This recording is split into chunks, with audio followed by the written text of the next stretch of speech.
əzizdir. Sənsiz cənnət belə mənə soyuq bir dənizdir.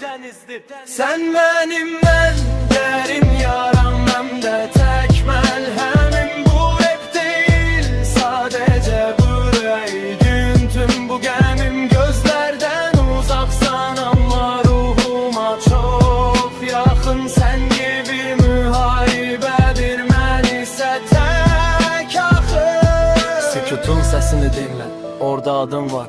Mənim dünyam qışdır, sənin dünyan bahar. Bir gün rastlaşsaq əgər bu dar küçələrdə, danışma, sadəcə sus, cavab var gözlərdə.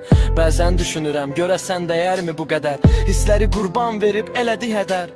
Gürür deyilən o divar aramıza girəndə, biz uduzduq sevgimizi əlvida deyəndə. Telefon susur, mesajlar yazılmır, tarixlər təqvimdən bir-bir qazılır. Amma bil ki qəlbimdə yerin hələ toxunulmaz. Əsl sevgi bitər amma heç vaxt unudulmaz. Sən getdin, mən qaldım bu rapin içində. Həbs oldum sətirlərə, qafiyə kiçimində. Bəlkə eşidərsən bunu hardasa təsadüfən. Bil ki hələ də o adamam, səni sevən, səni öyən.